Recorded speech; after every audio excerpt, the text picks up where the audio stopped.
बिस्मिल्लाहिर्रहमानिर्रहीम। अस्सलाम वालेकुम डियर स्टूडेंट्स।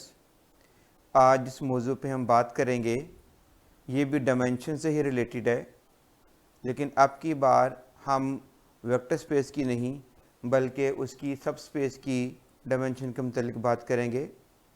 तो मौजू है हमारा आज का डायमेंशन ऑफ सब स्पेस ऑफ FDVS, और FDVS stands for finite dimensional vector space. ये काम हमें क्यों करना पड़ रहा है, ज़रा इस बात पे गौर कीजिएगा कि फ़र्ज़ कर लीजिए ये हमारे पास कोई W और ये हमारे पास कोई V है। V फाइनाइट डिमेंशनल है और W हमारे पास उसकी एक सब स्पेस है। अभी तक जितनी गुफ्तगू की है उसमें हमने वेक्टर स्पेस V की डायमेंशन के मुतालिक बात की है, ठीक है। सेम सिनेरियो अब हम डिस्कस करेंगे W के लिए, यानी कि उसकी सब स्पेस के लिए। ये काम हम क्यों कर रहे हैं, याद रखिएगा ये एक असूल है कि जब भी हमने किसी स्ट्रक्चर को स्टडी करना है तो उस स्ट्रक्चर को स्टडी करने के दो अंदाज होते हैं। एक अंदाज होता है उसके सब सेट्स के हवाले से आप मूव करते हैं और दूसरा अंदाज होता है उसके एलिमेंट्स के हवाले से मूव करते हैं। जैसे कि आपने ग्रुप थ्योरी में चीज़ देखी होगी कि ग्रुप्स के बाद आपने जो डिस्कशन किया तो दो तरीके थे। एक तो था सब ग्रुप्स के हवाले से आपने बात की थी और दूसरा क्या था, एलिमेंट्स के हवाले से। जैसे आपने पढ़ा होगा ऑर्डर ऑफ एलिमेंट पढ़ा हुआ था, आपने फिर कॉन्जुगेट एलिमेंट्स पढ़े थे, कॉन्जुगेसी क्लासेस पढ़ी थी, यहाँ पे आपने कोसेट्स पढ़े थे। तो क्या चल रहा है, एक तरफ हम सब ग्रुप्स के हवाले से बात कर रहे हैं और एक तरफ हम किसके हवाले से बात कर रहे होते हैं, एलिमेंट्स के हवाले से बात कर रहे होते हैं। तो क्या कुल मिला के जो खाका बना या क्या अप्रोच बनी कि किसी भी अलजेब्राइक स्ट्रक्चर को जब हम स्टडी करते हैं तो हमारे पास दो रास्ते होते हैं। एक रास्ता ये होता है कि हम उसके सबसेट्स के हवाले से जाते हैं और दूसरा उसके एलिमेंट्स के हवाले से बात कर रहे होते हैं उस चीज़ को स्टडी करने के लिए। तो अब चूँकि पिछले लेक्चर्स में हमने वेक्टर स्पेस की अपनी डायमेंशन के मुतालिक बात की। अब हम बात कर रहे हैं किसकी, उसकी सब स्पेस की डायमेंशन के मुतालिक। और ये क्यों कर रहे हैं, दरअसल हमने वेक्टर स्पेस को स्टडी करना है। किसको स्टडी करना है, वेक्टर स्पेस को स्टडी करना है। अब वेक्टर स्पेस को स्टडी करने का एक आसान मेथड क्या है कि आप इसके पोर्शंस बना लेते हैं। इसके क्या बना लेते हैं, पोर्शन। और कैसे पोर्शंस बनाते हैं, जो कि एक्चुअली वेक्टर स्पेस की सब स्पेसिस होती हैं। अब जब आप उन सब स्पेसिस को फर्दर स्टडी कर लेते हो तो अल्टीमेटली आप पूरी की पूरी वेक्टर स्पेस को क्या कर लेते हो, स्टडी कर लेते हो। तो ये थीम है जिसके तहत हम जो उनसा है वेक्टर स्पेस की सब स्पेस की डिस्कशन करते हैं। और इसी हवाले से आज हम वेक्टर स्पेस जो कि फाइनाइट डायमेंशन वेक्टर स्पेस है, इसकी सब स्पेस की डायमेंशन के मुतालिक कुछ बातें जानते हैं। थ्योरम है हमारे पास, late x and y be any two subspaces of a finite dimensional vector space V. Let x and y be any two subspaces of a finite dimensional vector space V. Then show that, और हमसे मुतालबा क्या किया जा रहा है, show that dimension of x plus y बराबर है किसके, dimension of x plus dimension of y minus dimension of x intersection y। हमने फिर साबित क्या करना है, dimension of x plus y बराबर किसकी आ रही है, डायमेंशन ऑफ x, डिम से मुराद डायमेंशन है, plus dimension of y minus dimension of x intersection y। ठीक है, कि x और y हमारे पास कोई सी दो सब स्पेसीज हैं एक finite dimensional vector space V की। तो हमने साबित क्या करना है कि x प्लस वाई की जो डिमेंशन है ये बराबर आनी चाहिए x की डिमेंशन प्लस y की dimension minus x intersection y की डिमेंशन। जरा ये देखिएगा कि ये सिलसिला चल कैसे रहा है भला कि फर्ज कर लीजिए कि ये आपके पास है एक x वेक्टर सब स्पेस है, ये आपके पास एक y है, आपने ये इसका प्लस किया तो ये आपके पास बन गया x प्लस वाई, और ये आपके पास जो सी है वेक्टर स्पेस क्या है v है। ठीक है, अब क्या कहा जा रहा है कि वेक्टर स्पेस v तो फाइनाइट डिमेंशनल है। ठीक है, सबसे जो इनर सर्कल है x और y ये उसकी दो क्या हैं सब स्पेसिस। मुतालबा ये किया जा रहा है कि x प्लस वाई, जो x प्लस वाई है ये हमारे पास क्या हो इसकी डिमेंशन किसके बराबर आए, x की डिमेंशन जमा y की dimension minus x intersection y की डिमेंशन। ठीक है, अब ये काम करते हुए पहले हमें इस बात को इंश्योर करना है कि वाक़ियतन आपके पास इस इक्वेशन में लेफ्ट साइड पर और राइट साइड पर जोन से स्ट्रक्चर्स हैं क्या वाक़ियतन वो एग्जिस्ट करते हैं, क्या वाक़ियतन उनकी डायमेंशन एग्जिस्ट करती हैं, क्योंकि जब तक एक चीज़ एग्जिस्ट नहीं करेगी उसके मुतल्लिक हम मज़ीद किसी किस्म की कोई मालूमात को हासिल नहीं कर सकेंगे। ठीक है, तो काम वही होगा, चूंकि डायमेंशन का क्वेश्चन है तो ऑटोमेटिकली काम आपका वो बेसिस से रिलेटेड ही है, लेकिन वो करने से पहले हमें इस बात को इंश्योर करना है कि x प्लस वाई जो लेफ्ट साइड पर है और राइट साइड पर x y और x इंटरसेक्शन y क्या वाक़ियतन ये जो उनसे हैं एग्जिस्ट करते हैं, इनके डायमेंशन। फिर उस दूसरा स्टेप आएगा इनकी डायमेंशन के मुतालिक हम जो सा वो गुफ्तगू करेंगे। तो आइए पहले हम इनकी ज़रा एग्जिस्टेंस को थोड़ा सा इंश्योर कर लें। ज़रा इसका प्रूफ देखिएगा। पहली बात, as x plus y is a subspace of V as well as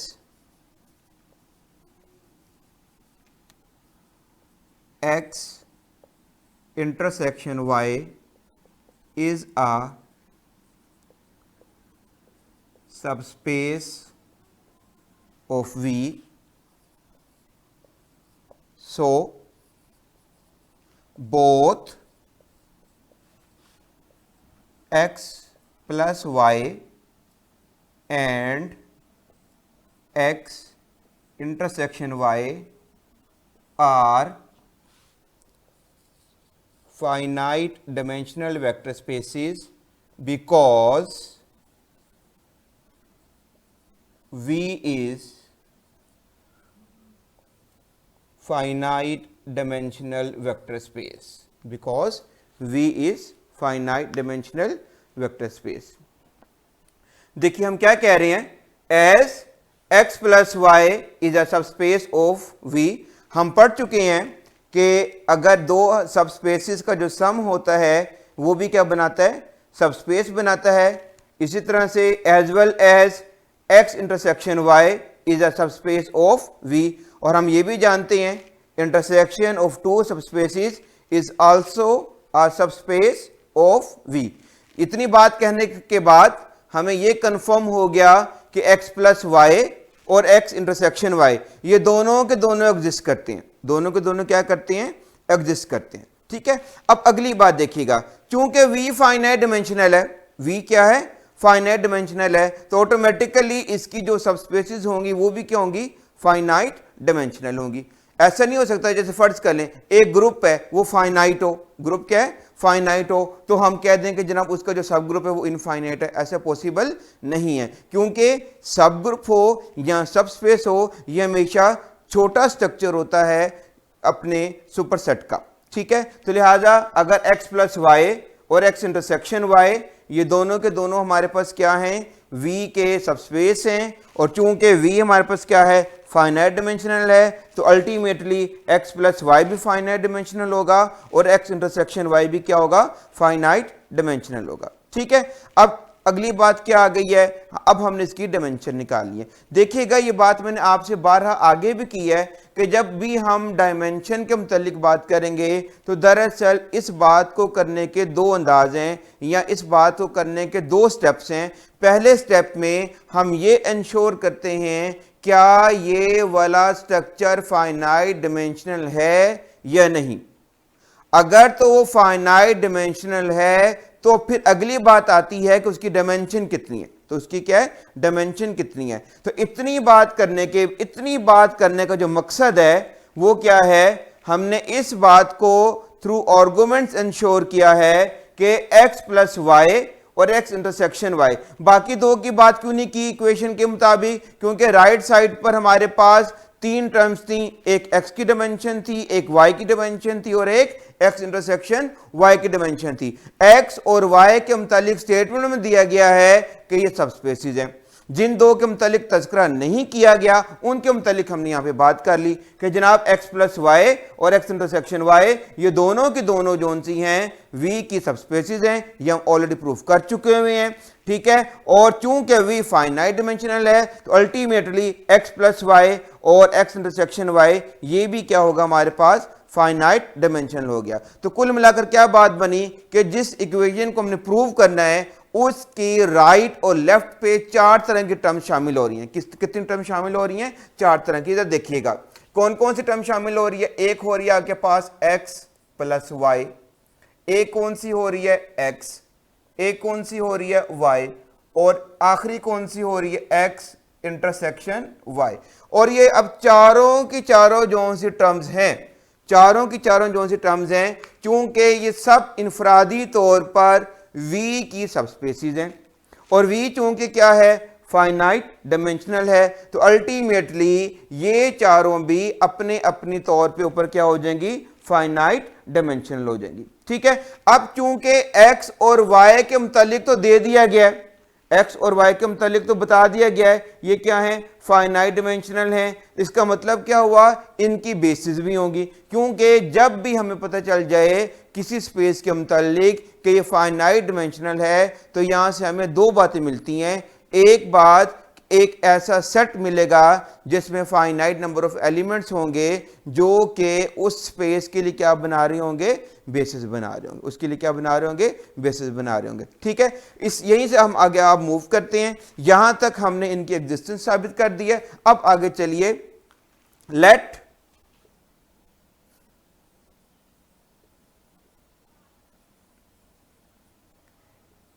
u1 u2 un v1 v2 vl be a basis of x। हमने चूंकि x फाइनाइट डिमेंशनल है इसका मतलब है x में हमें एक ऐसा फाइनाइट सेट मिलेगा जो उसके लिए बेसिस बनाता है।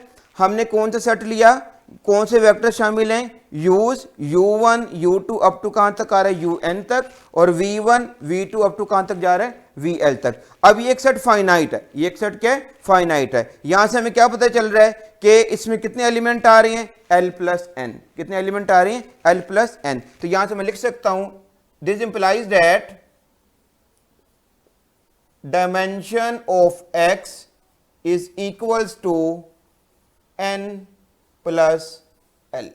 कितनी डायमेंशन आ गई मेरे पास n प्लस l। क्यों, यूज कितने वेक्टर्स हैं n, वीज कितने वेक्टर हैं l, तो कुल कितने वेक्टर हो गए n प्लस l। क्योंकि ये बेसिस बना रहा है और हम जानते हैं बेसिस के एलिमेंट्स की तादाद उस स्पेस की क्या कहलाती है डायमेंशन। तो फिर x की डायमेंशन कितनी आ गई हमारे पास n plus l।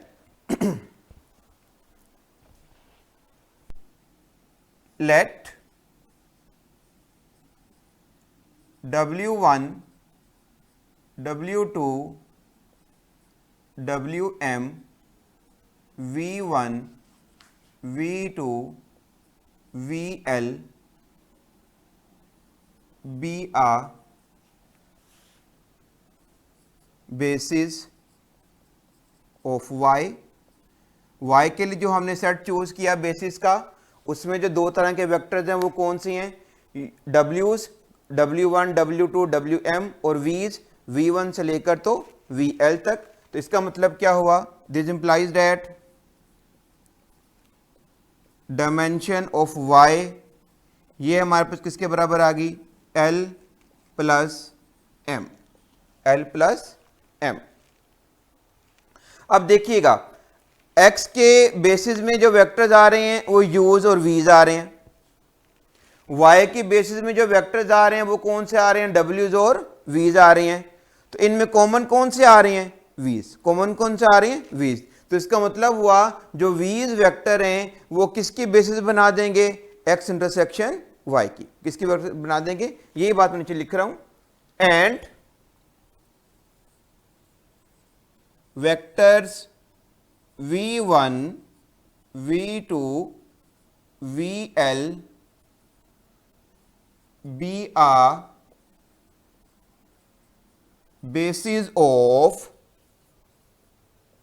x intersection y, ठीक है ना, क्योंकि उनमें कॉमन आ रहे हैं। x की बेसिस में कौन से वेक्टर्स हैं, u's और v's, y की बेसिस में कौन से हैं, w's और v's, तो इंटरसेक्शन में कौन से आ गए, v's, ठीक है। तो ये किसकी बेसिस बन गए, x इंटरसेक्शन y की।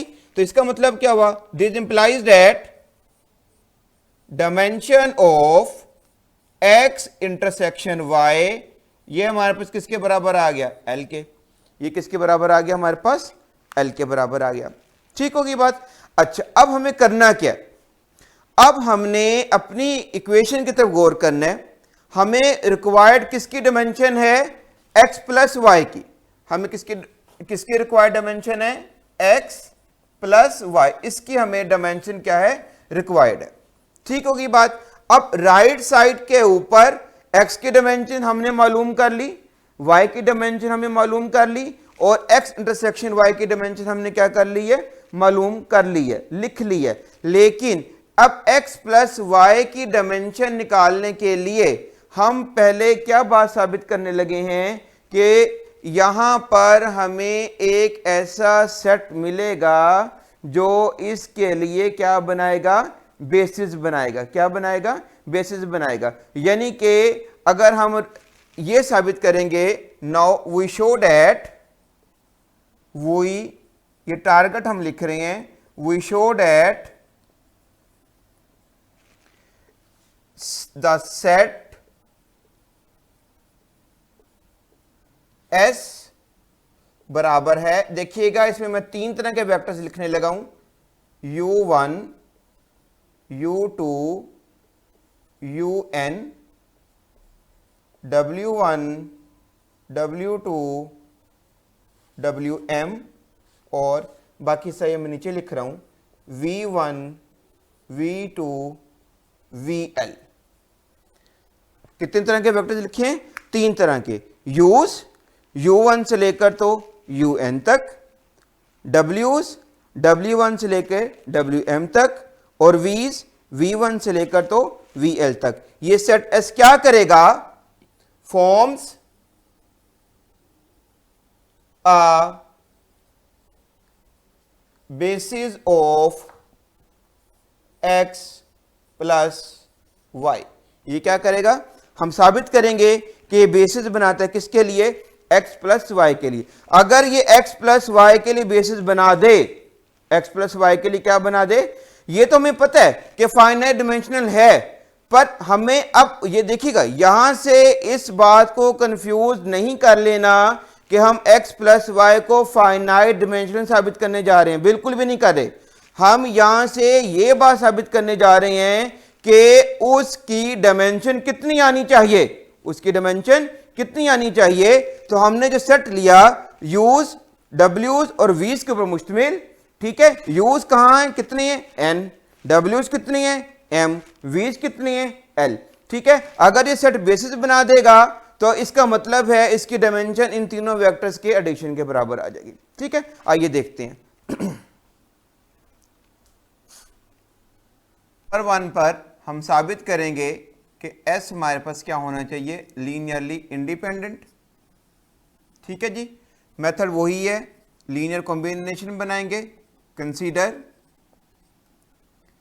Alpha 1 U1 plus alpha 2 U2 plus alpha n UN plus beta 1 W1 plus beta 2 W2 plus beta m WM plus gamma 1 V1 plus gamma 2 V2 plus gamma L VL is equal to 0 और इसको हमने number 1 कह दिया। देखिएगा कि consider alpha 1 जो हम जैसे स्केलर्स लेते हैं, यूज़ के लिए स्केलर्स कौन से लिए मैंने, अल्फ़ास, डब्ल्यूज के लिए बीटास और वीज के लिए गैमास और इक्वल टू 0। इंडिपेंडेंट का मतलब क्या है, हमें क्या साबित करना है कि ये यूज वेक्टर्स, डब्ल्यूज वेक्टर्स और वीज वेक्टर्स कब इंडिपेंडेंट होंगे, जब इनके स्केलर्स यानी कि अल्फास, बीटास और गैमास सारे के सारे क्या हो जाएंगे, 0 हो जाएंगे। ठीक है, अब जो देखिएगा हम इस बात को कैसे अप्रोच करेंगे। This implies that alpha 1 U1 plus alpha n UN plus beta 1 W1 plus beta m WM is equals to, हम माइनस टाइम्स गैमा 1 ठहरिएगा, बल्कि इस स्टेप को हम एक दूसरे अंदाज में करते हैं। At alpha 1 U1 plus alpha n UN plus gamma 1 V1 plus gamma L VL is equals to minus times beta 1 W1 plus beta m WM। इसको मैंने क्वेश्चन नंबर 2 कह दिया। देखिएगा क्या किया हमने, इक्वेशन नंबर 1 में 3 तरह के वेक्टर्स इस्तेमाल हो रहे हैं, यूज, डब्ल्यूज और वीज। हमने क्या किया कि इक्वेशन नंबर 1 में से डब्ल्यूज वाले वेक्टर्स को उठाया और उठाकर उसको राइट पर ले गए। कहां पर ले गए, राइट साइड पर ले गए हैं। तो क्या बन गई इक्वेशन हमारी, alpha 1 U1 plus so on alpha n UN plus gamma 1 V1 plus so on gamma L VL बराबर है, क्योंकि माइनस सबके साथ आना था, माइनस मैंने कॉमन ले लिया, अंदर क्या आ गया मेरे पास बीटा 1 W1 अप टू कहां तक आ गया, बीटा m WM। इसको हमने क्वेश्चन नंबर क्या कह दिया, 2 कह दिया।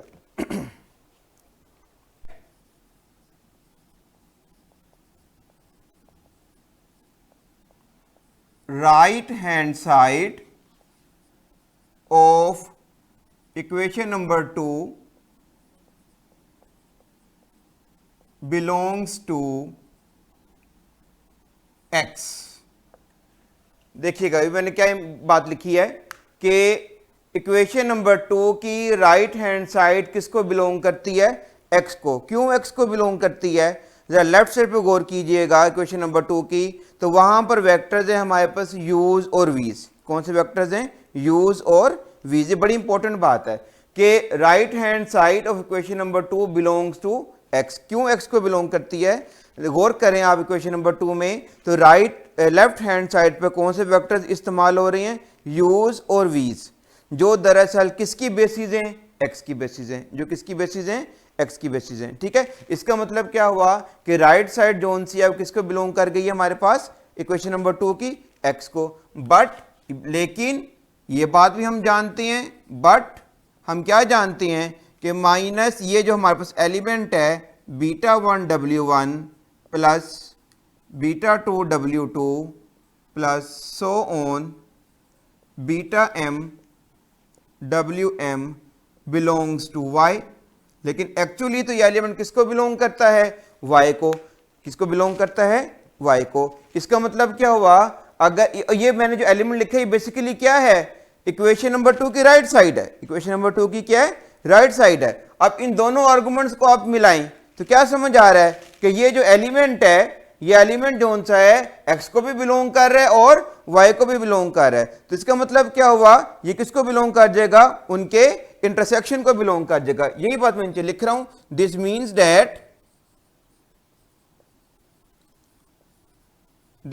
That minus times beta 1 w1 plus so on plus beta m wm belongs to x intersection y। किसको बिलोंग कर गया, x इंटरसेक्शन y को। अब सिर्फ आप अगर ये कंफ्यूजन आ रही है कि इक्वेशन नंबर 2 की राइट हैंड साइड x को क्यों बिलोंग कर गई, तो अब आप इस बात को सेट थ्योरी की डिटेल्स में जाके बड़े आराम से समझ सकते हैं। ठीक है, वहां पर हम जानते हैं दो साइड इक्वलिटी का मतलब क्या होता है कि लेफ्ट साइड राइट को बिलोंग कर रही होती है, राइट साइड लेफ्ट को बिलोंग कर, दोनों एक दूसरे के इक्वल होते हैं। इसलिए इक्वेशन नंबर 2 की राइट साइड x को बिलोंग कर गई, लेकिन एक्चुअली जो राइट साइड थी वो किसको बिलोंग करती है, y को। अब जो एलिमेंट x के अंदर भी हो y के अंदर भी हो तो वो कहां चला जाएगा, उसकी इंटरसेक्शन में चला जाएगा। अब अगली बड़ी इंपॉर्टेंट बात है, अगर ये एलिमेंट x इंटरसेक्शन y को बिलोंग करता है और x इंटरसेक्शन y चूंकि फाइनाइट डिमेंशनल है, तो लिहाजा और इस आर्गुमेंट को इस्तेमाल करते हुए कि वेक्टर स्पेस का हर एलिमेंट लिखा जा सकता है उसके बेसिस के एलिमेंट्स के लीनियर कॉम्बिनेशन में। मैं फिर रिपीट कर रहा हूं, हम कौन सा आर्गुमेंट यूज करने लगे हैं कि वेक्टर स्पेस का हर एलिमेंट लिखा जा सकता है उसकी बेसिस के एलिमेंट्स के लीनियर कॉम्बिनेशन में। यही वजह है कि अब ये जो एलिमेंट है हमारे पास minus times beta 1 w1 up to beta m wn, क्योंकि ये x इंटरसेक्शन y को बिलोंग कर रहा है और x इंटरसेक्शन y हमारा फाइनाइट डिमेंशनल है, तो लिहाजा ये वाला एलिमेंट लिखा जाएगा उसकी बेसिस के लीनियर बेसिस के एलिमेंट्स के लीनियर कॉम्बिनेशन में। जरा ये बात देखिएगा, as v1 v2 vl is a basis of x intersection y, so we have, क्योंकि v1 v2 up to vl हमारे पास क्या है, बेसिस हैं किसकी, x इंटरसेक्शन y की। तो इससे हमें क्या फायदा मिलेगा कि हम इस एलिमेंट को बीटास को लिख सकते हैं v's के लीनियर कॉम्बिनेशन में। तो वही बात मैं लिख रहा हूं, so we have minus times beta 1 w1 plus beta 2 w2 plus beta m wm is equals to, ये देखिएगा जरा, delta 1 v1 plus delta 2 v2 plus so on plus delta l vl plus delta l vl, कि हमने उस element को minus, कौन सा element को, minus times beta 1 w1 up to beta m wm, इस एलिमेंट को लिख दिया x इंटरसेक्शन y की कौन सी बेसिस हैं, v1 से लेकर तो vl तक, उनके लीनियर कॉम्बिनेशन में। यहां पर डेल्टा सारे के सारे क्या हैं, स्केलर्स हैं, और v's बेसिकली वो वेक्टर्स हैं जो x इंटरसेक्शन y के लिए क्या बना रहे हैं, बेसिस बना रहे हैं। लाइज दैट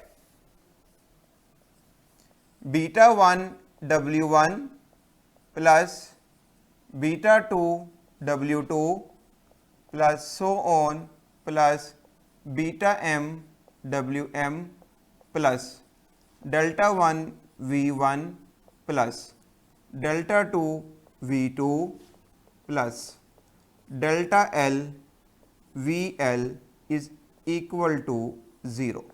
क्या किया हमने, आखिरी रिलेशन से बीटास की टर्म्स को उठाकर उधर ले गए हैं, तो क्या बन गया, betas plus deltas equal to क्या आ गया मेरे पास 0। अब जरा गौर कीजिए, ये रिलेशन क्या गाइड कर रहा है कि इसमें कौन से वेक्टर्स आ रहे हैं, डब्ल्यूज और वीज, जो बेसिकली क्या हैं, वाई की बेसिस हैं। अगर वाई की बेसिस के वेक्टर्स हैं तो इसका मतलब इंडिपेंडेंट होंगे। इसका मतलब क्या है, इंडिपेंडेंट होने का मतलब कि जो स्केलर्स हैं बीटाज और डेल्टाज, ये सारे के सारे हमारे पास क्या हो जाएंगे, 0 हो जाएंगे, क्योंकि ये वेक्टर्स क्या हैं, इंडिपेंडेंट है। यही बात मैं नीचे लिख रहा हूं, this means that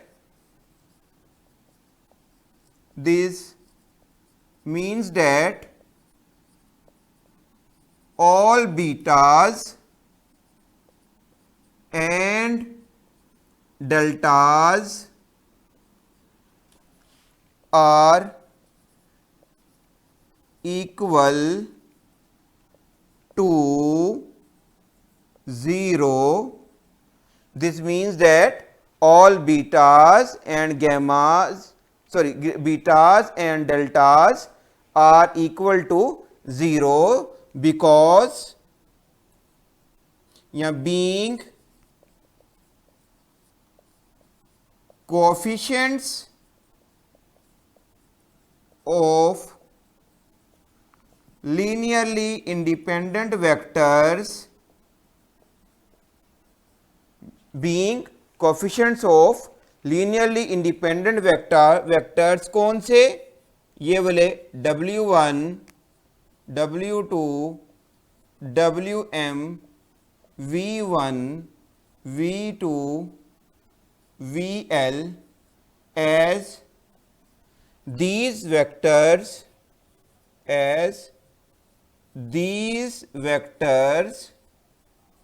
forms basis of y।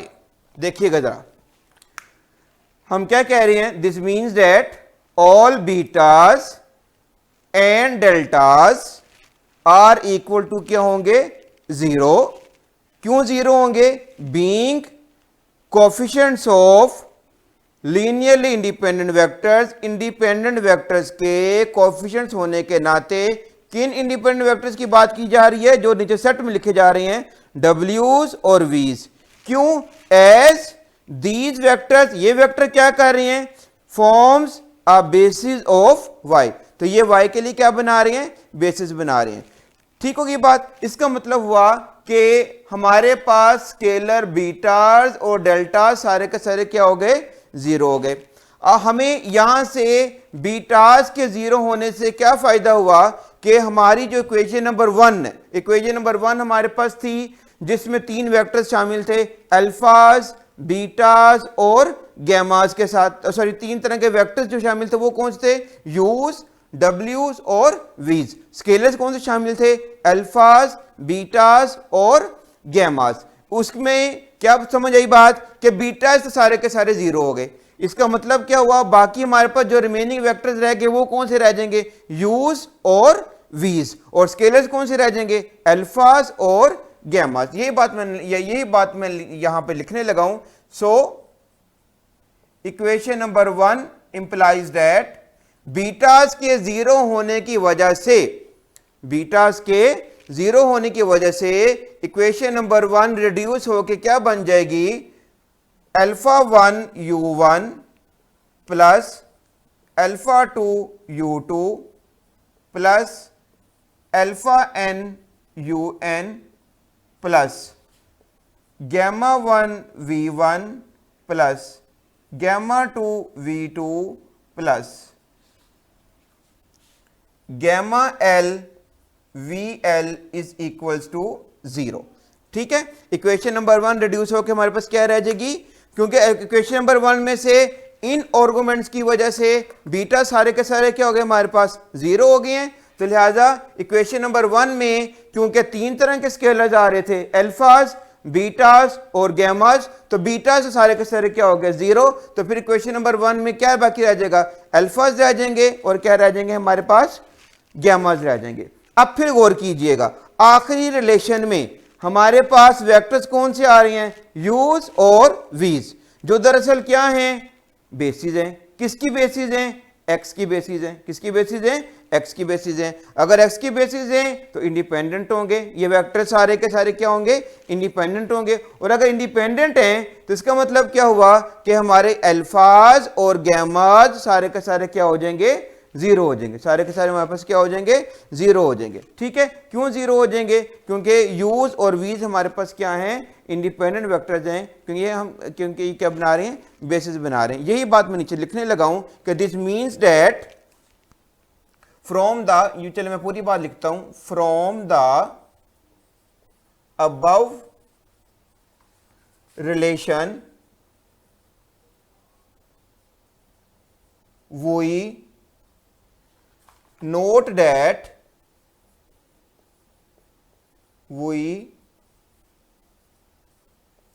that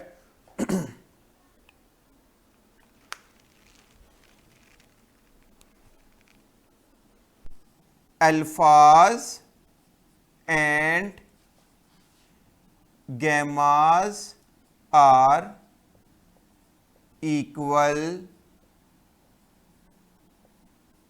to 0 being, वही आर्गुमेंट में लिख रहा हूं, being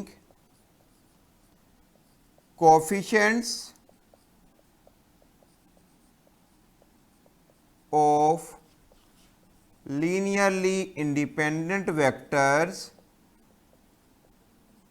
किन linearly independent vectors की बात की जा रही है, u1 u2 un v1 v2 vl as, क्योंकि these vectors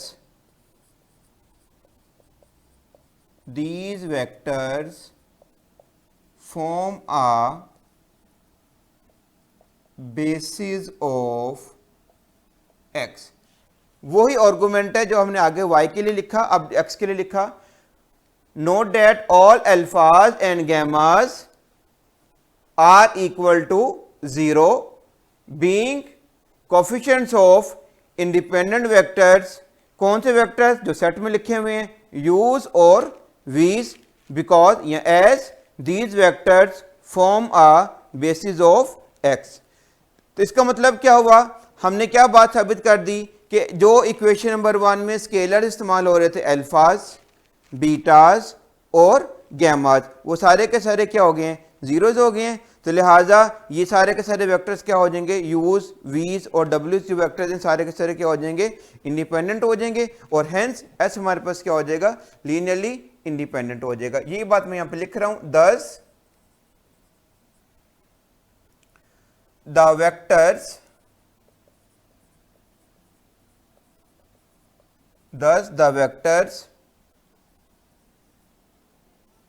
u1 u2 un w1 w2 wm v1 v2 vl are linearly independent. ये सारे के सारे वेक्टर्स क्या हो जाएंगे, लीनियरली इंडिपेंडेंट हो जाएंगे। और दिस इंप्लाइज दैट हमारे पास क्या आ जाएगा, S is linearly independent. S हमारे पास क्या हो जाएगा, लीनियरली इंडिपेंडेंट। यानी कि जिस सेट को हमने बेसिस के लिए प्रूव करना है x प्लस वाई की डायमेंशन के पॉइंट ऑफ व्यू से, हमने उसके लिए जो सेट लिया S, जिसमें 3 तरह के वेक्टर्स थे, यूज, डब्ल्यूज और वीज। ठीक है, हमने उनको सबसे पहले क्या साबित कर दिया कि वो हमारे पास क्या है, इंडिपेंडेंट हो गए हैं, जो कि बेसिस की डेफिनेशन की पहली कंडीशन है। ठीक है, अब दूसरे पार्ट में हम साबित करेंगे कि ये जो सेट एस है ये स्पेन करता है एक्स प्लस वाई को, मीन्स टू से कि एक्स प्लस वाई का हर एक एलिमेंट लिखा जा सकता है इन वेक्टर्स के लीनियर कॉम्बिनेशन में। ठीक है, तो इस बात को हम इंशाल्लाह डील करेंगे अपने नेक्स्ट लेक्चर में। अब जरा समराइज कर लें आज की गुफ्तगू में हमने भला क्या किया है। समराइज समरी क्या है आज की गुफ्तगू की, कि हमारे पास एक वेक्टर स्पेस V है जो कि फाइनाइट डिमेंशनल है, हमने उसकी दो सब स्पेसेस दी गई हैं, एक x और एक y, और ये कहा गया है कि आप साबित करें कि x प्लस वाई की जो डायमेंशन है वो एक ख़ास अंदाज के बराबर आएगी।